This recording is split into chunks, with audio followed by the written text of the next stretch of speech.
Voilà, donc je suis vraiment heureux ce matin de partager avec vous le pain de vie. Je veux aussi remercier le Seigneur pour sa présence et pour ce rendez-vous particulier qui fait à tous ceux et celles qui mettent leur espoir en lui. Un appel à venir adorer, un appel à être de même esprit, de même cœur, de même amour, afin de faire monter nos louanges à ce grand Dieu, oui, le Dieu d'éternité, le Père des miséricordes, oui, notre Dieu, celui en qui nous avons mis toute notre confiance. Oh, j'aime Jésus et j'ai envie de partager vraiment cette parole de vie avec vous, afin que vous soyez exhortés à toujours regarder, quelles que soient les difficultés de votre vie, à regarder à Dieu et à Dieu seul. Le titre de ma réflexion de ce matin, où regardez-vous? Avant, je vous demanderai simplement de vous incliner là où vous êtes avec moi et je ferai monter à Dieu une prière. Notre Père, notre Dieu, nous t'aimons et nous voulons ce matin encore faire monter vers toi nos louanges, notre adoration. Père, nous voulons ouvrir nos cœurs, nous ouvrir vraiment à toi, afin que tu puisses travailler en nous, disposer nos cœurs, afin que nous puissions, chaque jour qui passe, te ressembler, et que ce temps que nous passons autour de ta parole, soit un temps où nous soyons en communion les uns avec les autres, mais aussi en communion très particulièrement avec toi, au nom de Jésus. Amen. Oh, ce matin, j'aimerais vraiment ouvrir la parole de Dieu avec vous afin de partager quelques textes, mais plus précisément une réflexion qui me tient à cœur. Où regardez-vous? Je crois qu'aujourd'hui, nous passons tous par des moments d'épreuve, des moments de difficultés, des moments où nous sommes vraiment secoués. Il y a des moments de joie, certes, mais il est vrai que sur cette terre, les choses ne sont pas toujours faciles. Mais je veux vous rappeler, là où vous êtes, que nous servons un Dieu qui ne change pas. Oh oui, les circonstances changent sur cette terre. Oui, il y a des choses, il y a des moments où c'est formidable, il y a des choses formidables. Et puis, demain, les choses peuvent changer. Du tout au tout, on peut se retrouver un peu comme Job, à terre, dans les difficultés, dans les problèmes. Mais je veux vous rappeler qu'il y a un Dieu qui a fait une promesse d'être avec nous tous les jours, quelles que soient les circonstances, quelles que soient les difficultés que nous rencontrons, que nous rencontrerons ou que nous rencontrerions. Notre Dieu a promis par Jésus de nous accompagner, d'être avec nous, de nous prendre sous ses ailes, car il a la puissance, il a la force, il a l'amour, il a la manière pour nous conduire jusqu'au port. En attendant, nous subissons, il est vrai, les circonstances, mais nous avons un Dieu formidable qui marche avec nous, qui lui ne change pas. Je veux bénir le nom de Dieu. Le titre de la réflexion, où regardez-vous? Je vous invite, là où vous êtes, à ouvrir donc la parole de Dieu avec moi dans le livre de Jérémie. Oui, Jérémie au chapitre 29.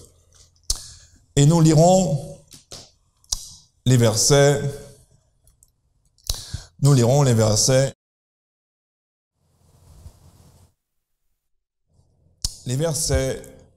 11. Je connais, moi, les plans que je prépare à votre intention. Déclaration du Seigneur. Alors que Juda est exilé à Babylone, voilà que le prophète Jérémie, qui restait à Jérusalem, va recevoir de Dieu une déclaration très forte. Oh, le peuple de Juda qui était déporté et captif à Babylone se retrouve en difficulté et commence à ne plus espérer, commence à perdre la vision et commence à être déstabilisé. Dieu nous aurait-il oubliés? Dieu se soucierait-il de notre bonheur? Pour Dieu, est-ce que nous sommes encore présents, vivants? Et alors que le doute s'installe, alors que la peur grandi dans ce peuple de Juda captif à Babylone, Dieu va envoyer un message d'espoir, un message d'espérance, un message pour rappeler au peuple de Juda qu'il ne change pas, qu'il est le maître de l'histoire, qu'il est le maître de toutes choses. Alors que le doute s'installe, Dieu veut rappeler à son peuple qui est captif, qu'il est bien présent, qu'il l'aime et qu'il est prêt. Et oui, il est prêt à accueillir leurs doutes, à accueillir leurs peurs, mais surtout leur proposer une belle promesse, leur proposer une espérance, leur rappeler qu'il est bien présent et qu'il veut leur bonheur. Oh, peut-être que toi, là où tu es, tu vis des choses compliquées. Tu as peut-être l'impression que Dieu t'a abandonné. Et même peut-être au niveau de l'Église, nous avons peut-être l'impression quelquefois que Dieu nous aurait laissé à notre sort. Je veux nous rappeler que quelles que soient les circonstances actuelles, oui, Dieu accueille nos doutes, il accueille nos peurs. Cependant, il est le maître de toutes choses et il a des projets. Et les projets de Dieu, eh ben, il a les moyens. Il a les moyens de les mener jusqu'au bout. Et tous les projets que Dieu fait, il les réussit. Toutes les promesses qu'il fait, il a les moyens de l'accomplir. Et oui, il va dire à Judas, au verset 11, toujours, non pas des plans de malheur, mais des projets de paix, afin de vous donner un avenir et une espérance. Oh, je veux vraiment te poser la question. Je veux vous poser la question. Oui, en tant qu'Église, en tant qu'individu, en tant qu'homme, en tant que femme, en tant que jeune, ce matin, dans les circonstances où tu te trouves, où regardes-tu?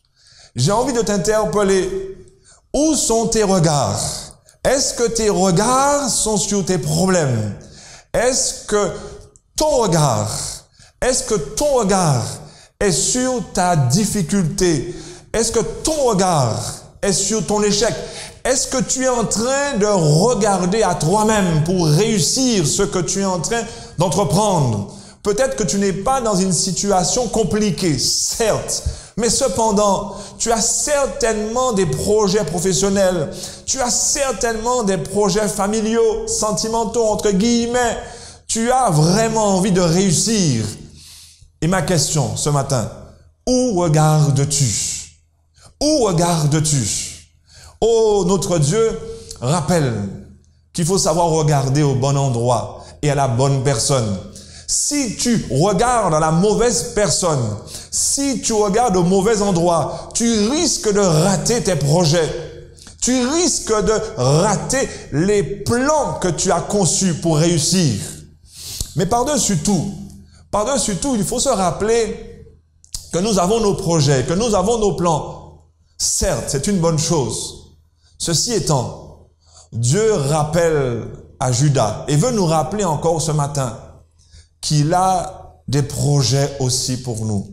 Et ce que Dieu souhaite, c'est que nos projets, nos plans s'inscrivent dans ce grand projet qu'il a pour chacun d'entre nous et pour son Église. Oh, Dieu voit mieux que nous. Il sait mieux que nous. Il comprend toutes choses. Il sait toutes choses. Il voit toutes choses. Il est hors du temps. Et c'est pour ça que je suis là avec vous pour adorer un tel Dieu, pour pouvoir ouvrir sa parole et découvrir les plans qu'il a pour nous. Oui, Dieu a un plan d'avenir, un plan de paix. Oui, car la foi, c'est d'abord croire vraiment, réellement, vraiment d'une manière très forte. C'est croire, c'est avoir confiance en Dieu, avoir la ferme, oui je dis la ferme assurance des choses qu'on espère. Oh, l'Éternel va dire par Jérémie au peuple captif par une lettre. L'Éternel va adresser une lettre à son peuple. Et ce matin encore, Dieu t'adresse une lettre pour te dire qu'il a un projet d'avenir pour toi. Alors, il te faut avoir cette foi, cette confiance, cette ferme assurance que ce que Dieu dit, il le réalise et que ses projets, ses plans sont certains et sans faille. Et je veux remercier Dieu pour de belles promesses pour ses belles promesses et pour ses projets. Oh, Dieu veut attirer ton attention aujourd'hui. Peut-être que tu es sorti du projet de Dieu pour ta vie et que tu as échoué et que tu es en échec. Tu as raté des choses. Peut-être que tu mènes une vie aujourd'hui de péché, une vie malheureusement, de débauché, une vie d'adultère, une vie de mensonge. Dieu t'appelle à entrer dans son projet. Un projet de vie, un projet de paix et non un projet de malheur. Alors toi qui m'écoutes aujourd'hui, qui peut-être a quitté cette route, Dieu t'appelle à venir, à faire des plans, mais des plans dans le projet, dans le grand projet qu'il a pour toi. Et je veux remercier Dieu pour tous ces plans et ces projets qu'il a pour son Église et pour chacun d'entre nous. Je veux vraiment vous inviter encore ce matin à regarder et avoir cette ferme assurance. Oui, car la foi est la ferme assurance des choses qu'on espère. La démonstration des choses qu'on ne voit pas. Et lorsque Judas va recevoir cette lettre, ce peuple devra mettre sa confiance en Dieu totalement. Ce peuple devra réévaluer son comportement, devra revoir ses plans certainement, afin qu'il soit conforme au grand projet de Dieu. Oh, Dieu veut que tu marches dans ses commandements, car si tu aimes Dieu, Dieu veut que tu sois dans ses commandements, car ses commandements sont paix, sont vie, sont amour. Et toutes ces choses que Dieu nous donne, c'est pour que nous soyons heureux, épanouis. J'aimerais partager avec vous un autre texte qui se trouve dans Matthieu chapitre 8. Et la question demeure, où regardez-vous? Où regardez-vous? Voilà que nous nous retrouvons un peu plus loin dans l'histoire et nous sommes là au temps de Jésus. Alors que Jésus est avec ses disciples, il va monter sur un bateau. Et cette histoire nous est rapportée dans Matthieu chapitre 8, les versets 23. Où regardez-vous? Où regardez-vous? Alors ce matin, je vous dirai, regardez au projet que Dieu a pour vous. Intéressez-vous à ces projets de paix que Dieu a pour vous. Examinez dans la parole de Dieu quel est le plan de Dieu pour votre vie.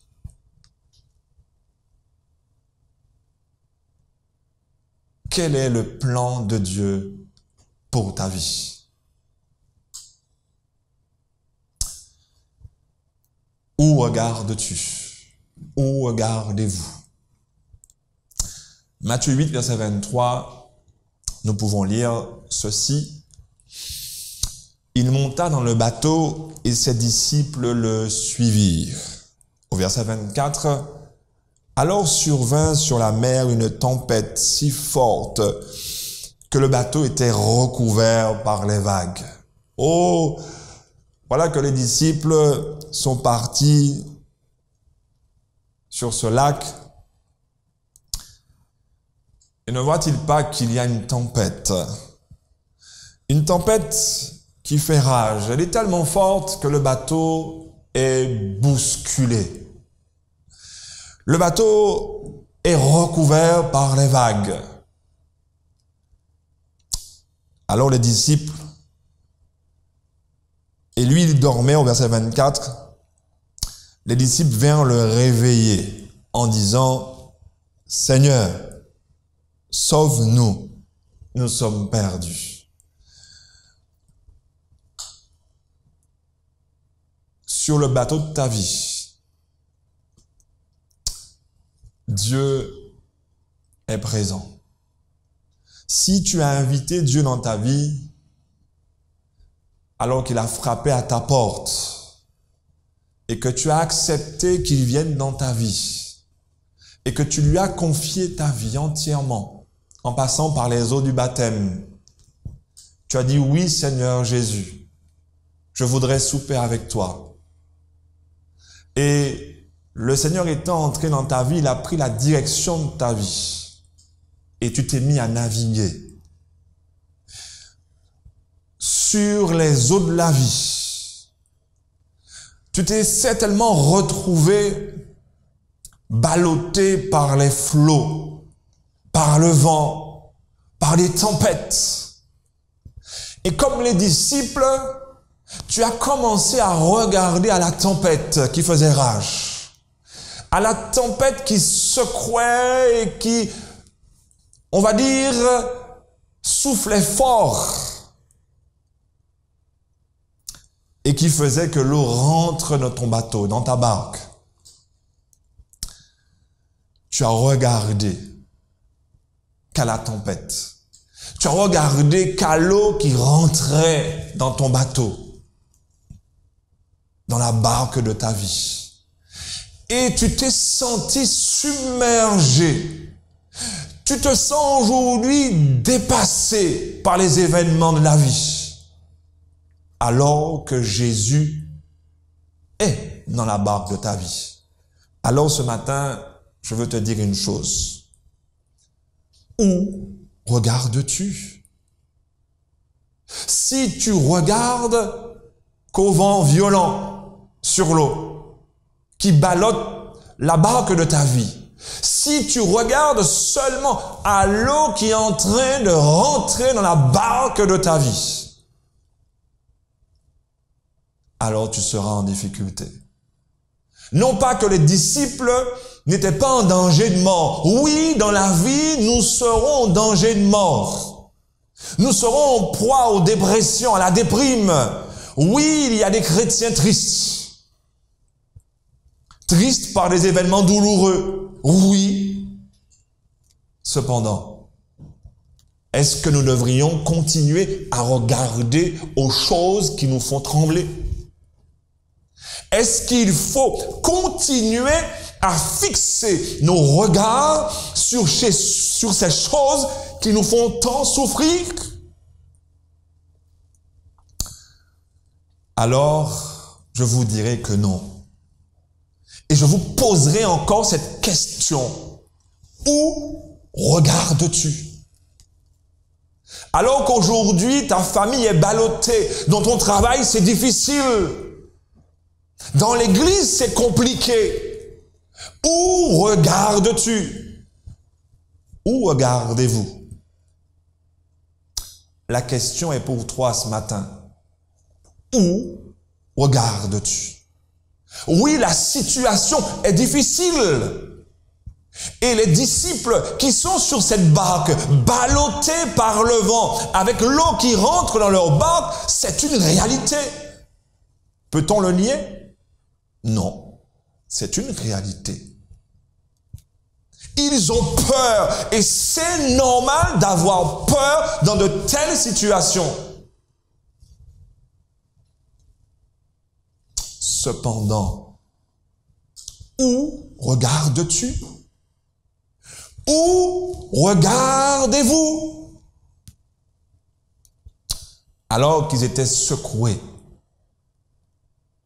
en proie à une peur immense. Peur peut-être pour ton avenir. Peur de ne pas trouver de travail dans un tel contexte. Peur de ne pas y arriver tout simplement.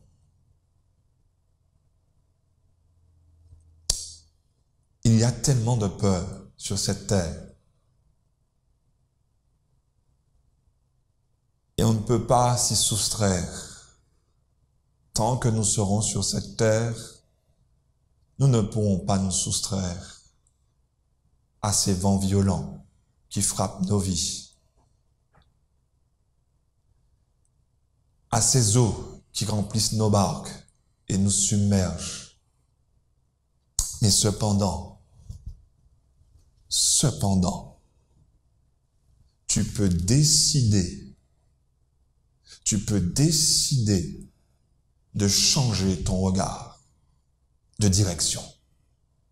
Et c'est ce que les disciples vont faire. Et là, ils vont regarder à Jésus. Seigneur, sauve-nous. Nous sommes perdus.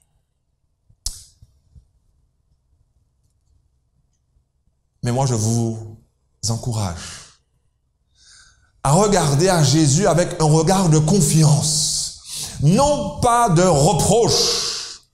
Non pas, mais Seigneur, est-ce que tu vois ce que je suis en train de vivre? C'est pas normal. Oh, tu as promis de me garder, d'être avec moi. Peux-tu accepter que je souffre tant? Ce n'est pas la bonne manière de regarder à Jésus. Et l'exemple des disciples est là pour nous rappeler que ce n'est pas la bonne manière de se rapprocher et de s'approcher de Jésus et de regarder à Jésus. Car Jésus va les reprendre. Et là, on est au verset 26. Il leur dit, pourquoi êtes-vous si peureux, gens de peu de foi? Quand tu regardes à Jésus dans tes problèmes, dans tes difficultés, dans ton découragement, dans ta souffrance, car il y a des gens qui souffrent, et j'en suis conscient. Dieu est conscient qu'il y a de ses enfants qui souffrent. Cependant, il nous enseigne ce matin à comment nous adresser à lui. Il nous apprend deux choses. Quand nous nous approchons de Jésus, quand on s'approche de Dieu, quand on regarde à Dieu, il faut ces deux choses. La foi de Jésus, car Jésus dans cette barque, étant comme moi sur cette terre, dormait parce qu'il avait confiance en son Père. La foi de Jésus, c'est avoir cette confiance que Jésus avait dans son Père, quelles que soient les situations. Quelles que soient les circonstances de ta vie, tu dois avoir cette confiance que Jésus avait dans son Père. Il avait une confiance indestructible. Les eaux pouvaient submerger le navire, les voiles pouvaient être déchirées, l'eau pouvait rentrer dans le bateau, le vent secouait le bateau, mais Jésus dort car il a confiance en son Père. Avoir la foi de Jésus. C'est un bon exemple. Quand je m'approche de Dieu, j'ai cette confiance que même dans les situations difficiles, compliquées, Seigneur, je te fais confiance. Je pleure, j'ai mal, mais je te fais confiance. La deuxième chose, avoir la foi en Jésus. Oh oui, avoir la foi en Jésus, c'est de croire que Jésus peut tout pour moi parce qu'il m'a promis d'être avec moi tous les jours jusqu'à la fin du monde. Alors j'ai foi en Jésus, j'ai confiance en lui. Parce que je sais que ce qu'il a promis, il va le faire. Et il a la capacité de le faire. Parce qu'aujourd'hui, alors qu'il est au ciel, dans le lieu très saint, en train d'intercéder en ma faveur, alors il agira pour moi. Car Dieu n'est pas un Dieu sujet. Jésus n'est pas un objet qu'on pose sur une table et qui m'accompagne. Lorsque Jésus dit qu'il est avec moi tous les jours, il est en train de dire en créole, m'en aller pur. Ça veut dire que j'ai une épaule contre épaule, et je vais agir pour toi. Oui. Avoir la foi en Jésus, c'est avoir la certitude de sa présence et de son action dans ma vie en temps voulu. Alors j'attends patiemment, sans murmurer, sans me plaindre. C'est pas toujours facile de ne pas se plaindre. Lorsque les choses nous font mal, ce n'est pas toujours facile de ne pas se plaindre. Oh, Dieu est merveilleux, il nous aime. Et il est patient avec nous, il nous comprend. Cependant, son projet, c'est que nous apprenions à voir la foi de Jésus et la foi en Jésus. Il souhaite vraiment que nous comprenions qu'il veut notre bonheur, soit dans la vie, soit dans la mort. Et combien même je mourrai, le Seigneur me ressuscitera au dernier jour. Son projet, c'est que je sois avec lui dans l'éternité.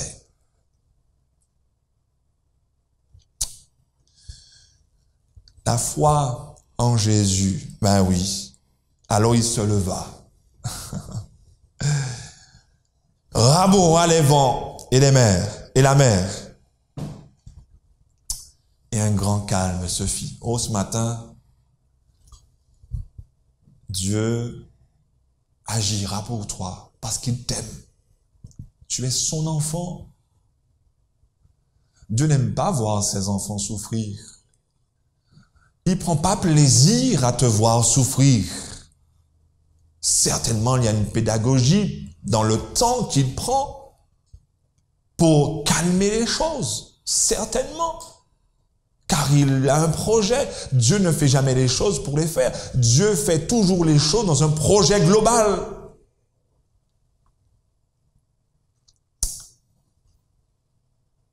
Dieu fera le calme dans ta vie en temps voulu. Alors espère en l'Éternel. C'est pourquoi nous l'adorons chaque sabbat.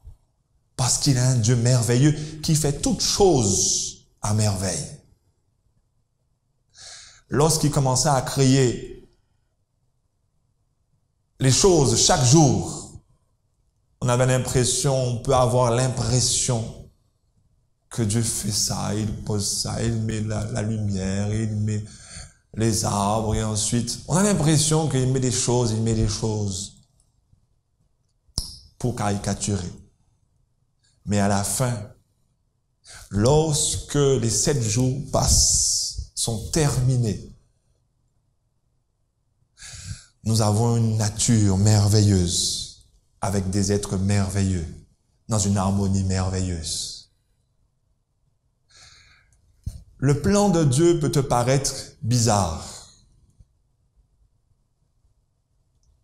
Tu as l'impression qu'il met une chose, une autre chose, et tu ne vois pas la finalité. Tu as l'impression que ta vie est comme un puzzle où Dieu pose une pièce à la fois.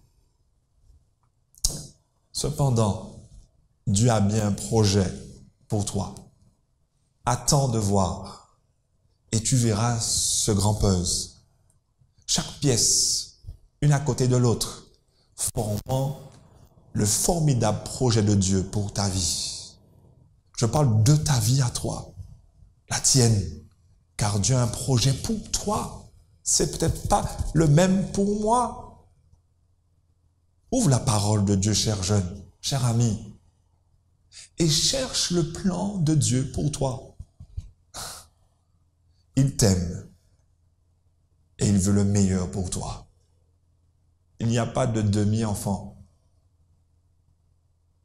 Nous sommes ses enfants et il veut votre bonheur. Dieu a ramené le calme dans ta vie, quel que soit ce que tu vis. Dieu ramènera le calme dans ta vie, j'ai dit. Dieu ramènera le calme dans ta vie. Car il a le pouvoir de calmer toutes choses. Étonné au verset 27, il se disait, quelle sorte d'homme est-il? Celui-ci, que même les vents et la mer lui obéissent. Où regardez-vous? Je crois en la puissance de Dieu. Je crois en la puissance de Dieu pour me restaurer, pour m'aider à traverser les tempêtes de la vie sereinement et calmement. Je crois au grand projet de Dieu pour ma vie. Je crois au projet de Dieu pour ta vie. Je crois aussi au projet de Dieu pour l'Église. C'est pour ça que des fois, certains, ont peur des derniers temps.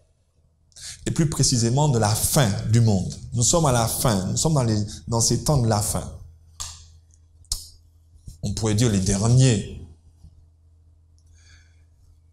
Et on se demande quelquefois à quel moment on doit prêcher le message des 3 anges et du 2e ange. Oh, sortez de Babylone. Oh, des fois on se pose la question, à quel moment on doit faire retentir cela de manière plus forte? Dieu a son plan. Et son plan n'est pas un plan hasardeux, où il met les choses n'importe comment. Il met les choses à merveille. Et Dieu saura en temps voulu amplifier le message, sortez de Babylone. Et Dieu, certainement, sait quand il faudra amplifier. Et il choisira des instruments au moment voulu pour amplifier ce message.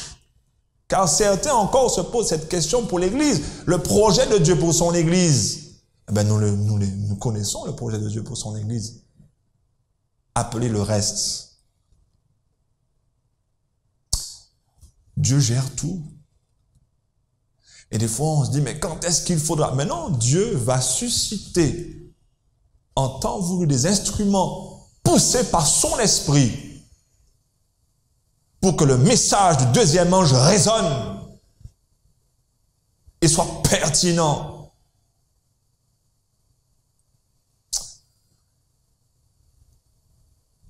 Et ainsi, on arrive à la marque de la bête, message du 3e ange. Et là, on a aussi peur. Il n'y a pas à avoir peur. Là aussi, Dieu fera que tous soient au clair et prennent leurs décisions, toute connaissance de cause. Est-ce que j'adore Dieu ou l'ennemi? Ce sera clair pour tout le monde et tout le monde pourra décider de manière claire. On n'a pas à avoir peur. Dieu a son plan en détail, même s'il ne l'a pas communiqué en détail. Nous avons les grandes lignes et suffisamment pour lui faire confiance, pour continuer le projet en ces fins des temps qu'il nous a confiés en tant qu'Église. Merci Seigneur. Pareil, lorsque la porte de la grâce sera fermée, que le message des 3 anges aura fait son œuvre et achevé son œuvre par le message du 3e ange, eh bien la porte de la grâce sera fermée. Des fois, on veut savoir la bataille d'Armageddon, c'est quand? Oui, mais la bataille d'Armageddon, c'est après que la porte de la grâce soit fermée. Les dés sont jetés.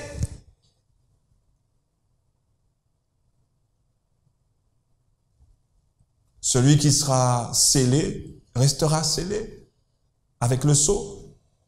Celui qui a la marque de la bête restera avec la marque de la bête. La porte de la grâce fermée. Et le temps de détresse, Dieu s'en occupe.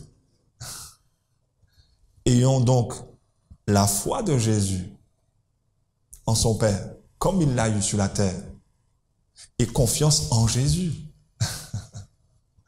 Et le temps de détresse aussi, il s'en occupera. Faisons notre part. J'aimerais terminer cette question, où regardez-vous? Je termine par cette petite histoire.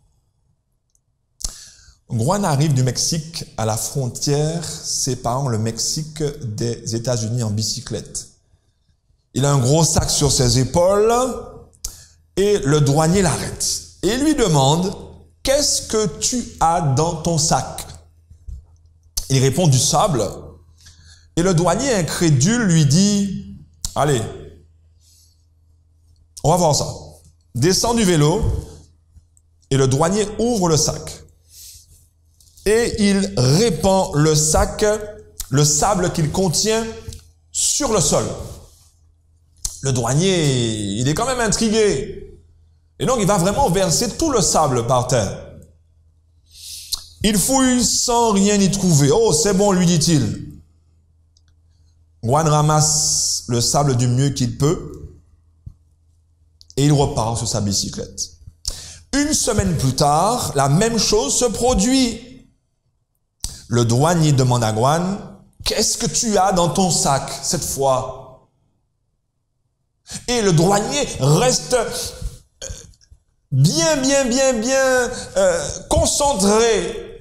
Il regarde et il veut vraiment s'assurer des choses. Et Juan lui répond du sable. Le douanier, qui n'est toujours pas convaincu, veut voir. Oui, il veut voir. Il veut regarder. Et donc, il décide de détenir Juan pour la nuit et d'envoyer un échantillon du sable pour l'analyse. Parce qu'il veut mieux voir. Parce qu'il y a des choses qu'on ne peut pas voir à l'œil nu. Alors, il veut mieux voir. Le lendemain, les résultats révèlent qu'il s'agit bien de sable. Et il laisse donc Juan repartir sur son vélo.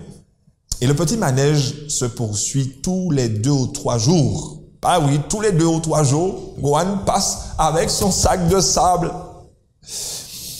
Et à chaque fois, le douanier fouille le sac. Il fouille le sac de sable.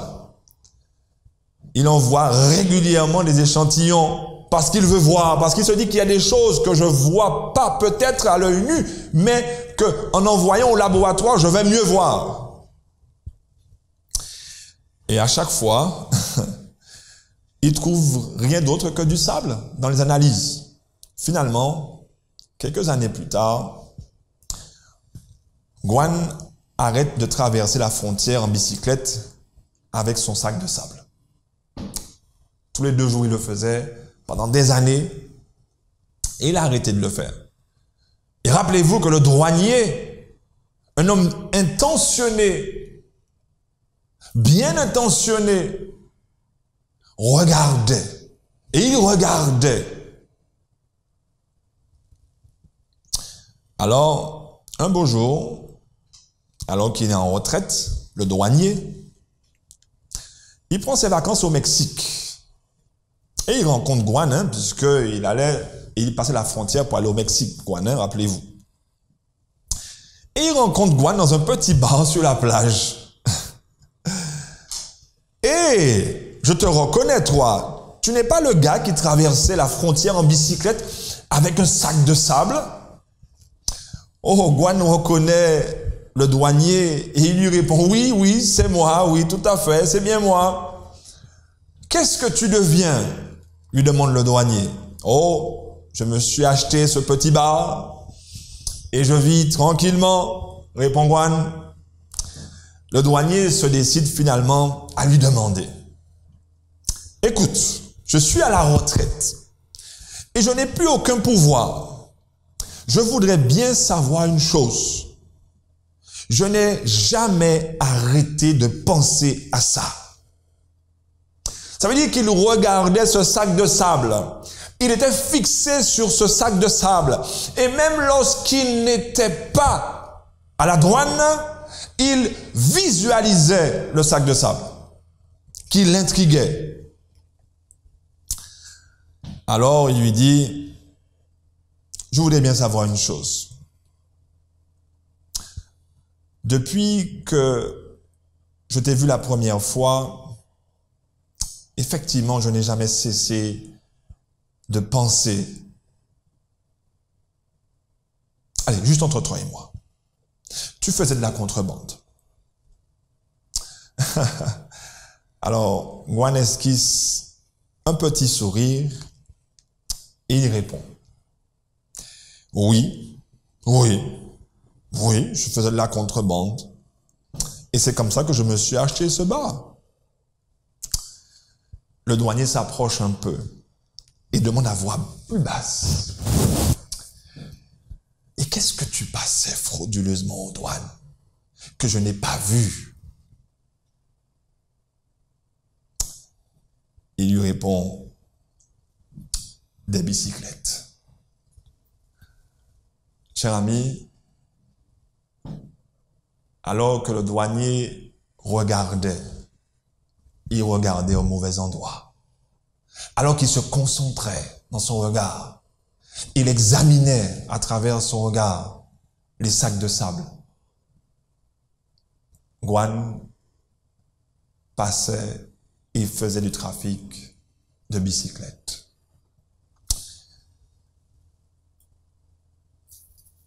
Où regardez-vous? Où regardez-vous? Regardez à Dieu. Ne regardez pas vos problèmes. Ne restez pas fixés sur vos difficultés. Ne restez pas fixés avec votre vision limitée. Mais regardez à Dieu. Regardez dans sa parole. Et vous trouverez, oui, vous trouverez le plan merveilleux de Dieu pour votre vie et pour son Église. Que Dieu vous bénisse. Un bon sabbat dans la paix de Dieu. Et à très bientôt.